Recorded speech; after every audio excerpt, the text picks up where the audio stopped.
Welcome yours. இன்னைக்கு நம்ம outliers அப்படின்னா என்னன்னு பார்க்கலாம். இப்போ டேட்டால ரொம்ப டிஃப்ரெண்ட்டா இருக்கிற வேல்யூவ தான் நம்ம அவுட்லயர்ஸ் அப்படின்னு சொல்றோம்.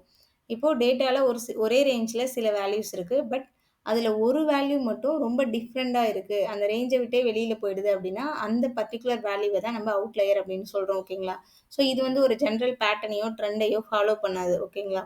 ஸோ இப்போ நெக்ஸ்ட் வந்து நம்ப எப்படி வந்து அவுட்லயர்ஸ் அக்கர் ஆகுது அப்படின்னு பார்க்க போறோம்.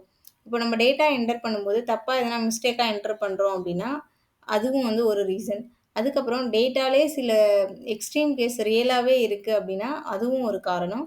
இல்ல ஃப்ராட், அப்நார்மல் பிஹேவியர் இருக்கும். அப்புறம் வந்து சிஸ்டம்ல வந்து பார்த்தீங்கன்னா, சடனா ஒரு சேஞ்ச் இருக்கும். லைக் இப்போ எப்படின்னா, சேல்ஸ்ல வந்து சடனா வந்து ஒரு சேஞ்ச் நடக்குதுல்ல. ஸோ இந்த மாதிரி காரணங்களால அவுட்லைர்ஸ் வந்து அக்கர் ஆகலாம். ஓகேங்களா? பட் இது ஏன் மிஷின் லேர்னிங்க பொறுத்தவரைக்கும் இம்பார்ட்டன்ட் அப்படின்னு பார்த்தீங்கன்னா, ஆ ஒரு மாடல் வந்து கன்ஃப்யூஸ் ஆகலாம். இந்த அவுட்லயர்ஸ் இருக்கிறதால. இல்லன்னா வந்து ப்ரிடிக்ஷன் தப்பா வரும். ஸோ, அதனால நம்ம என்ன பண்ணணும்னா, அவுட்லயர்ஸ் ஒரு டேட்டால இருந்ததுன்னா, அத கண்டிப்பா நம்ம வந்து ஃபர்ஸ்ட்டு அத கண்டுபிடிக்கணும். ஒரு ட்ரெயின் பண்றதுக்கு முன்னாடி நம்ம அவுட்லயர்ஸ கண்டுபிடிக்கிறது ரொம்ப முக்கியமான ஒண்ணு. லீனியர் ரிக்ரெஷன் அண்ட் கேஎன்என் இந்த 2 மாடலும் வந்து அவுட்லயர்ஸ்க்கு ரொம்ப சென்சிட்டிவ். பிகாஸ் வந்து லீனியர் ரிக்ரெஷன பொறுத்தவரைக்கும் அதோட லைன் வந்து கரெக்ட்டா ஃபிட் ஆகாது. ப்ளஸ் இந்த அவுட்லயர்ஸ் இருக்கிறதால எரர் வந்து அதிகமா இருக்கும். கேஎன்என்ன பொறுத்தவரைக்கும் அந்த டிஸ்டன்ஸ் கால்குலேஷன் வந்து ரொம்ப இன்ஃப்ளூயன்ஸ் ஆயிட்டு அதுவும் வந்து கரெக்ட்டா இருக்காது. இதனால மாடலோட ப்ரிடிக்ஷன் வந்து தப்பாகும். But random forest and SVR and decision tree இத பொறுத்தவரைக்கும் அவுட்லயர்ஸ வந்து அது கூலா ஹேண்டில் பண்ணும். ஓகேங்களா?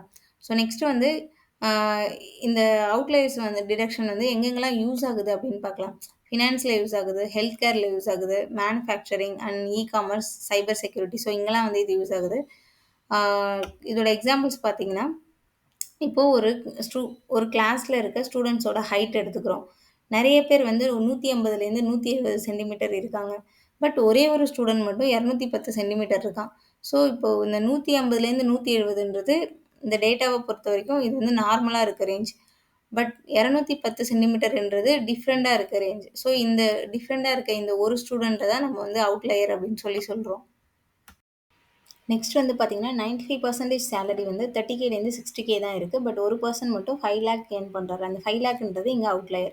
ஓகேங்களா? ஸோ இந்த வீடியோ உங்களுக்கு பிடிச்சிருந்தா மறக்காம என்னோட சேனல லைக் பண்ணுங்க. உங்க ஃப்ரெண்ட்ஸுக்கு ஷேர் பண்ணுங்க. Machine learning and deep learning concepts தமிழ்ல நீங்க தெரிஞ்சுக்கணும்னா, மறக்காம என்னோட சேனல சப்ஸ்கிரைப் பண்ணுங்க. தேங்க்ஸ் ஃபார் வாட்சிங்.